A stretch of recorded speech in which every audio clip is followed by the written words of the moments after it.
From Gimlet, this is Reply All. I'm Alex Goldman. And I'm PJ Vogt. And this week, PJ, we have a super tech support.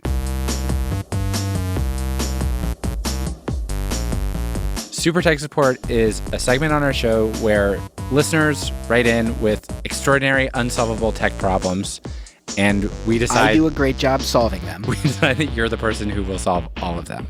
Yeah, and I actually have kind of a doozy this week. What have you got? So this super tech support comes to us from one of my favorite writers.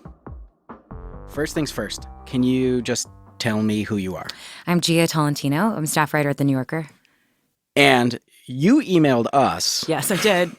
Can you tell me why you emailed us? I emailed you guys because I bought Bitcoin in what I thought was 2011, but I think was January 2012. I bought some Bitcoin because I had read Adrian Chen's piece on Gawker about Silk Road, and I was like, I want to see if I could learn how to buy Bitcoin, figure out what the dark web is. Gia told me that at the time she'd just gotten back from a year in the Peace Corps. She was in Kyrgyzstan, and she just had very little access to the internet. And so I got reacquainted with the internet by buying some Bitcoin and then buying some drugs off Silk Road and then being like, wow, the internet's tight. And then I sampled a couple things. What did you settle on for what you wanted to buy? I think I bought weed and Molly. Okay. Yeah. And how were the drugs? I think they were fine. I actually think the weed was not that good. And I think the Molly was Molly. So it was great. Gia says she bought about $80 worth of Bitcoin for this drug purchase. And she knows that there was Bitcoin left over.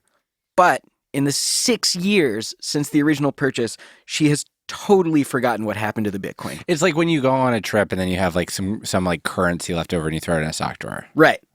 Although the thing, I kind of feel like I know the next thing, which is that it's like if you go on a trip, have some currency left over in a sock drawer, and in the intervening years, this currency becomes like immensely valuable. Right.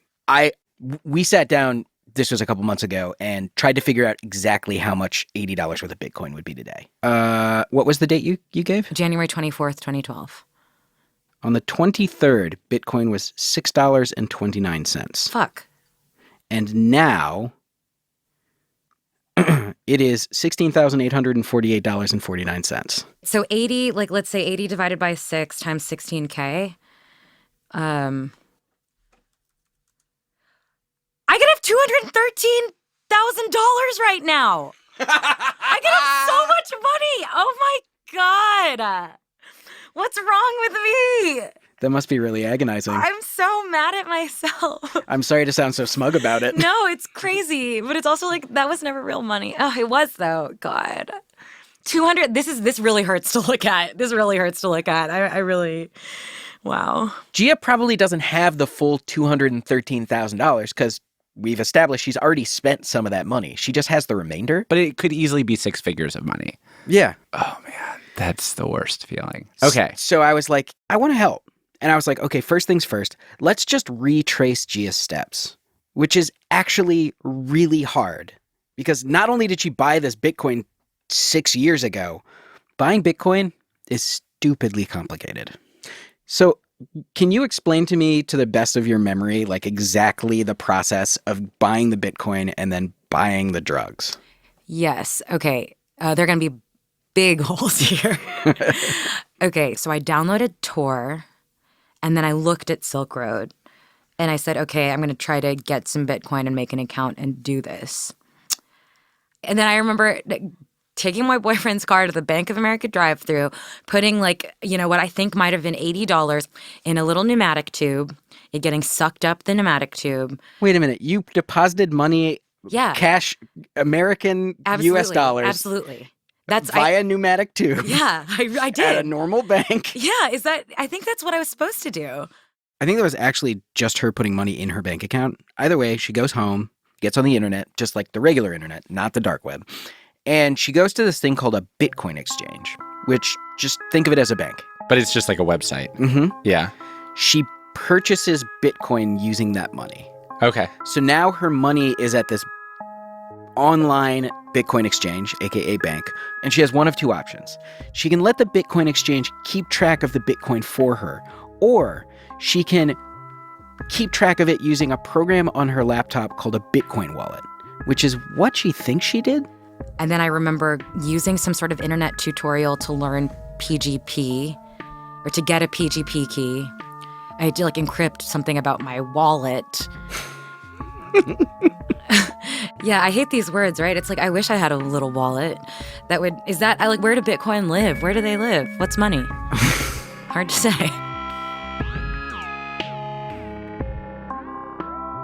So the thing that I didn't fully understand about Bitcoin until I started reporting this story is that it's pretty much impossible to lose, because all it means to own Bitcoin is there's this gigantic public list of every account and every transaction that's ever been made using Bitcoin.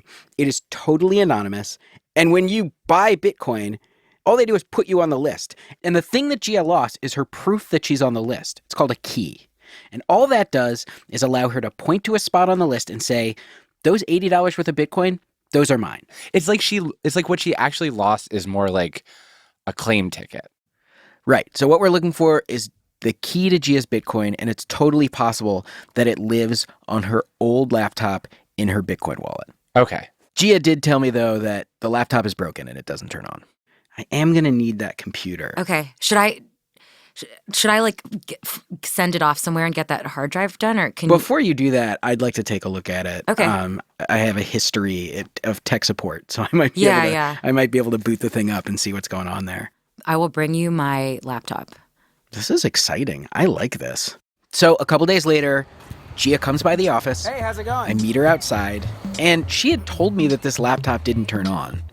But she didn't tell me the extent to which it didn't turn on. All right, here it is. It's Oh my God, it feels so big. Well, I think it's bloated with whatever I broke it with. Like, I think there's some like water damage or something. Oh. Or, I mean, It was not water damage. I opened up the computer, and it turns out that the battery had exploded inside the computer. But I managed to get the hard drive out. I connected it to my computer, and I went down into the studio with producer Damiano Marchetti. Okay, it is Tuesday, January 2nd, 2018. Welcome to the new year, Damiano. Don't act like you're not in the room. Okay, I am going to look in Gia's hard drive today in the hopes that I can find a Bitcoin wallet and maybe her lost riches. Got it. Are you ready for this odyssey of discovery? It's very exciting. Oh, you're slotting it in. Maybe don't force it. I had it in backwards. Is it mounting? It's not. The hard drive is spinning. I can feel the hard drive spinning. There's a chance that the hard drive's dead. The hard drive is spinning, which means that... Oh, I know what the problem is. It's not connected to my computer. Oh, that's embarrassing. So anyway, I get the hard drive working, and then... Wait a second. This looks like a wallet address. I find this program on our computer that's called Bitcoin Core, and I open it up. It has no transactions. It has not received any Bitcoin. It has not sent any Bitcoin. Basically, it's saying she doesn't have anything. That's what it's saying, yes. So it's a dead end. It's a total dead end. But it's a slightly interesting dead end because it's like, I mean, clearly she's right that, like, it's not like she invented the memory of buying Bitcoin, but it's not there. It's not in the laptop, which means it could probably only be in one other place. So do you remember when I said that Gia bought her Bitcoin from a Bitcoin exchange, which is like a bank? Yes. I do remember. When she bought them, she might have just decided to leave that money on the website. Since there's nothing for them to actually hold on to, what does that mean? Basically, instead of her managing her own Bitcoin keys and worrying about potentially losing them and never getting her Bitcoin back, she could leave it on this site, and instead of having to worry about the key, all she'd have to worry about is the username and password to the site. It's as simple as that. Okay. And the good news is that Gia remembers where she bought her Bitcoin, which is great. Which is where? Well, that's the bad news. She bought it at a website called Mt. Gox. So in the early days of Bitcoin, Mt. Gox was like the Bank of America of Bitcoin. If you wanted to buy Bitcoin, you'd go to them. Okay. There were estimates that something like 80% of all Bitcoin transactions went through the site. And what happened was One day in early 2014, Mt. Gox just stopped honoring people's requests to move money. Okay. It's like if all of a sudden Bank of America was like, And then a document leaked from Mt. Gox that said over the course of several years, hackers had stolen about 850,000 Bitcoin from Mt. Gox. whoa. Yes.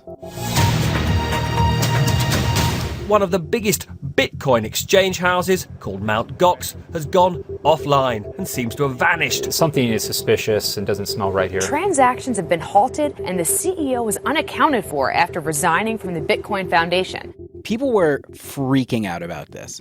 There was talk that this was the end of Bitcoin entirely because there was $500 million worth of Bitcoin that was just gone, which today would be worth $10 billion. They managed to recover some of the Bitcoin that they've lost, but a huge chunk of it is just gone. Mt. Gox declares bankruptcy.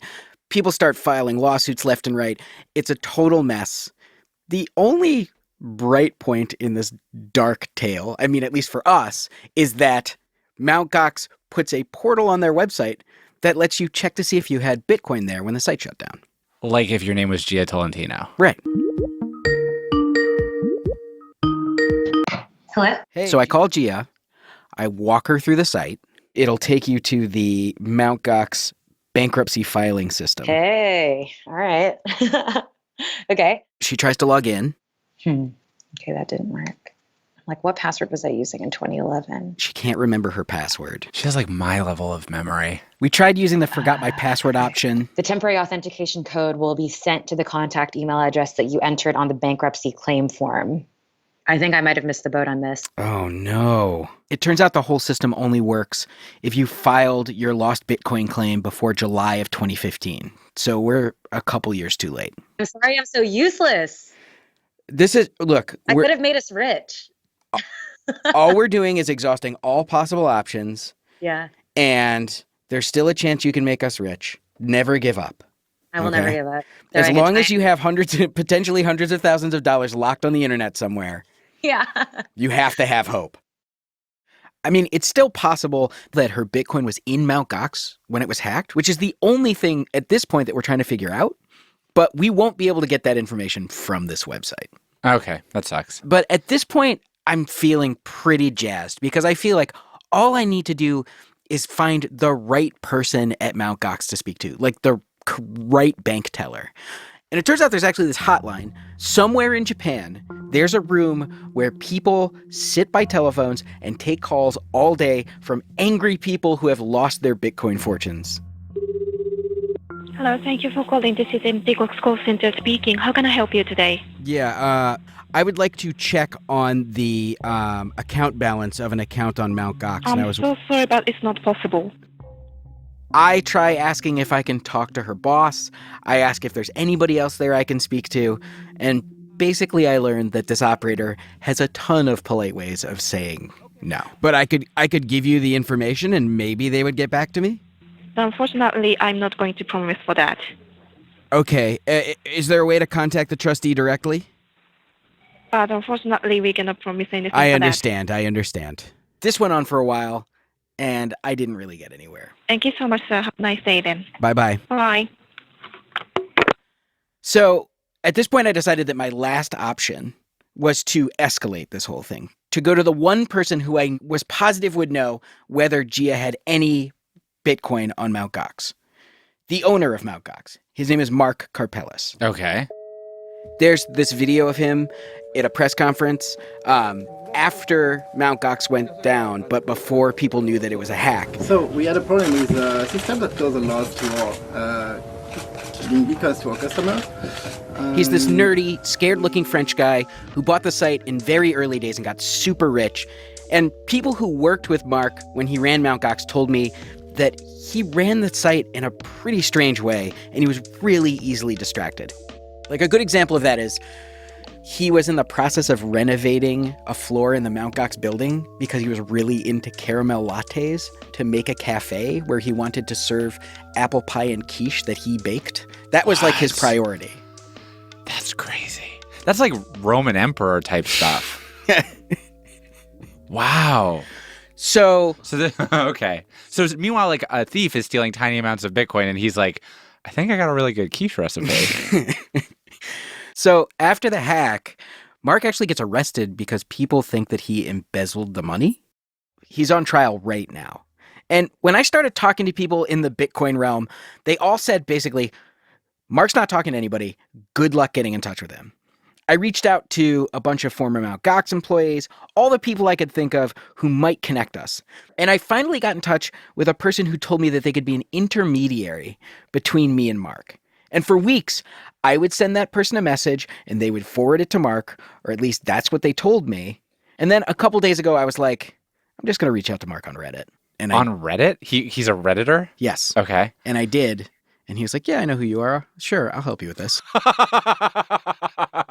I'll do it for the Reddit karma. So I gave him all of Gia's information and proof that You were her emissary? yeah. And I told him all I want from you is to just tell me if Gia has any Bitcoin on Mt. Gox. He disappears for about 6 hours, comes back and says, Gia has no balance What? on Mt. Gox. Oh my God. I have to say, like, I'm impressed that you got that no, honestly. But what does that mean?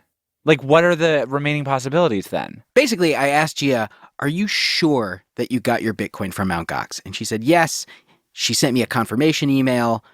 And unless she got it on Mt. Gox and then moved it to another Bitcoin exchange, it must be on her laptop. I must have missed something.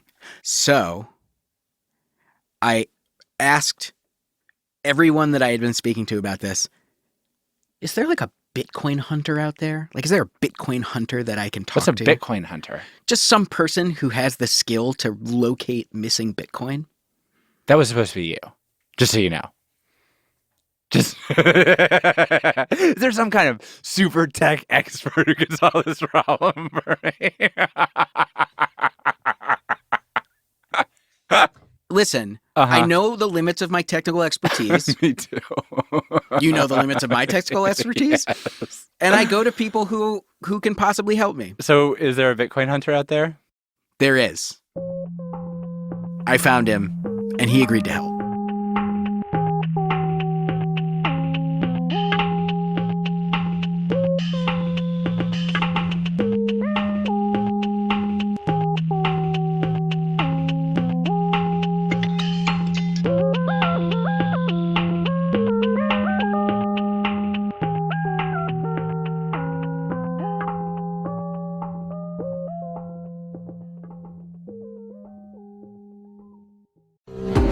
What we sing can tell us a lot about who we are. If you ain't murdered, it ain't worth listening to. From Gimlet, a show about the legends and true crimes in American murder ballads. With a 3-minute song, I can tell you 150 years of culture. On Murder Ballads, we pick a song, listen to how it's changed over time, and separate fact from folklore. Follow and listen for free on Spotify. So the Bitcoin hunter I found, his name is Jeremy Rubin. He is really involved in the Bitcoin community and has helped other people like Gia find their lost Bitcoin. It probably happens, like, not infrequently. Oh, yeah. It happens all the time. I read something that said that it was like 20% of all Bitcoin are lost. Anyway, Jeremy lives in San Francisco, but I had him remote into my computer so we could take a look at Gia's hard drive together and try and find the lost Bitcoin. It's cool that you finally found someone, a new person to remote into your computer. I feel like you're like a remote into my computer fetishist, and every story you do is just an excuse to give like, ooh, remote access. Hello. Hi, is this Jeremy? Yep. How's it going? Good. Basically, what we're looking for is any trace of the existence of these Bitcoins. And at first, we're just looking at the same stuff that I already looked at, but since he's a Bitcoin hunter, he knows to look in folders that I didn't even know existed. So if you go to the directory called application support. Okay. So now what we're looking for in here is anything related to Bitcoin. I see a folder right here called Bitcoin. That's exciting. That's very exciting. Oh, wow. Oh boy. So Jeremy finds this file called wallet.dat, and he says, just move that to your computer and open it there. Okay, moment of truth. Let's see what happens here. Oh boy. Looks like at some point there was 17 Bitcoin on this wallet. 17 Bitcoin. Yeah. That's a lot. 17 Bitcoin is $255,000. In today dollars. Yes.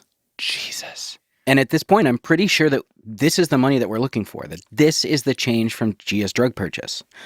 But the problem is, it doesn't stay in her wallet. If you look, it looks like they came to the wallet and then she sent them out immediately. So Gia's Bitcoin fortune lands in her Bitcoin wallet, and almost immediately, she moves it somewhere else. But here's the cool thing. Because we know Gia's Bitcoin wallet address, we can go online to this website called blockchain.info. It shows me Bitcoin block 164027 from blockchain.info. Yep. It's showing me and literally watch her Bitcoin travel from account to account to account. We don't know the actual names of the people who own these accounts, but we can see how much money they have. So we're tracing the funds now. We're seeing where they ended up. And now it's gone from, being an address with 131 to 200 Bitcoin. So let's just keep on clicking on the biggest one we can. And Gia's Bitcoin ended up in an account owned by someone who has way more than your average Bitcoin user. They have 69,000 Bitcoin. Wow. And Jeremy looks at that account and he's like, no one really has that kind of Bitcoin. That is much more likely probably a Bitcoin exchange. So at this point, if I'm following along, Gia took the change from her drug purchase and she put it in like another bank or exchange, whatever, like not Mt. Gox, some other place for some reason. And then she just forgot about it. Possibly. I mean, we are basically making educated guesses based on a bunch of account balances. So I asked Jeremy, like, hey, I know the whole point of Bitcoin is it's supposed to be totally anonymous. No one can figure out who's interacting with who. But, like, is there any way that we can identify anybody? Like, can we identify the people that Gia was interacting with? And Jeremy was like, maybe. Really? He said that that was, like, outside of his area of expertise. He could not do it. But there are people who claim that they can. And so he put me in touch with this company called Chainalysis. And what do they do? Chainalysis is like a company that basically does, like, Bitcoin forensics. So, like, they're the people you go to if someone is trying to blackmail you from a Bitcoin account, or if the IRS is trying to catch someone who is hiding tax money in a cryptocurrency account. Got it. So the co-founder of this company, his name's Jonathan Levine.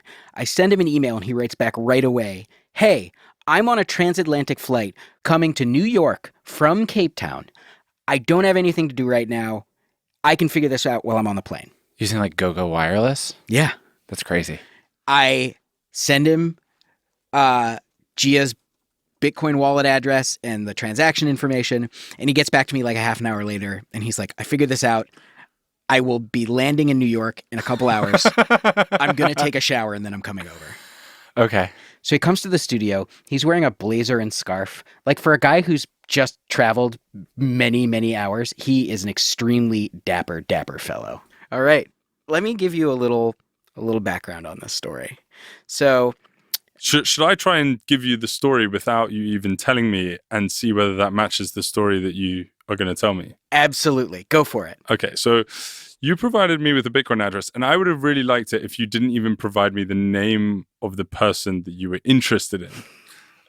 Because I would have been able to go back and basically tell you who that was and where she got her Bitcoin from and where she sent her Bitcoin to. How could you have figured that out? I mean, I figured it out in less than 30 seconds. I'm going to do it in real time just while we sit here. Okay. Okay, so wait. The thing he's doing, unmasking anonymous people, the whole point is that he's not supposed to be able to do this. Like, what? Has he just, like, has he, like, hacked Bitcoin? No, he hasn't hacked Bitcoin. The deal is that, like, since every transaction using Bitcoin is public, he's watching money go from place to place, and he's sort of using deductive reasoning and educated guesses to figure out who's behind Bitcoin accounts. And he's really good at it. So I can see that this Bitcoin address that you supplied me received 17.5 Bitcoin. It received all of the Bitcoin from Mt. Gox, and it sent all of the Bitcoin to Silk Road. So that 69,000 Bitcoin account that we were hoping was a Bitcoin exchange, it was Silk Road. So she doesn't, the reason there's no leftover money to find is because what she's misremembering is she spent all her money on drugs. Almost all of her money. What happened?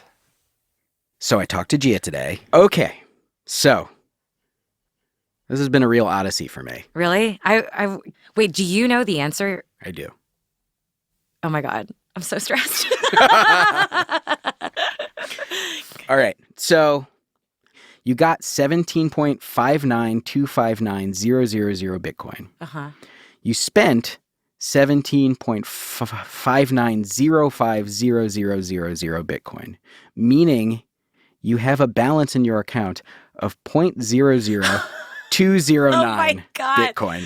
Really? Wait, I spent almost all of it? I was that precise with my... Yes. Oh my God. This is... Oh my God.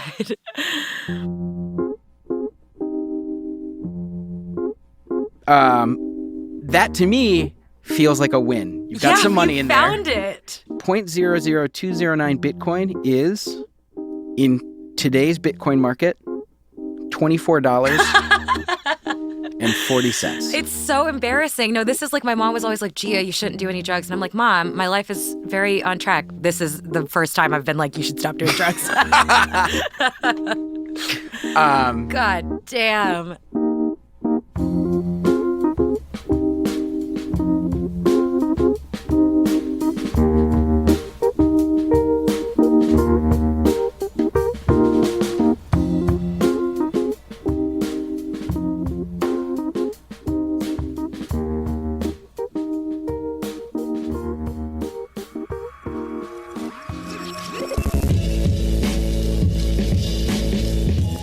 Reply All is hosted by PJ Vogt and me, Alex Goldman. The show's produced by Shruti Pinamaneni, Fia Benin, Damiano Marchetti, and Caitlin Roberts. More production help this week from Krista Ripple. Our editor is Tim Howard. Fact-checking by Michelle Harris. Our intern is Devin Gwynn. Special thanks this week to Jed McCaleb and Kenny Malone, who did his own great Bitcoin hunting story on the Planet Money podcast. We will put a link to that in the show notes. We were mixed by Rick Kwan. Our theme song is by the mysterious Breakmaster Cylinder, and the super tech support end theme song, aka the best hold music in the world, is Simplicity by Macroform. Matt Lieber is a vending machine that gives you two of the thing that you wanted by mistake. You can visit our website at replyall.limo, and you can find more episodes of the show on Spotify, Apple Podcasts, wherever you listen. Thanks for listening. We'll see you in a couple weeks.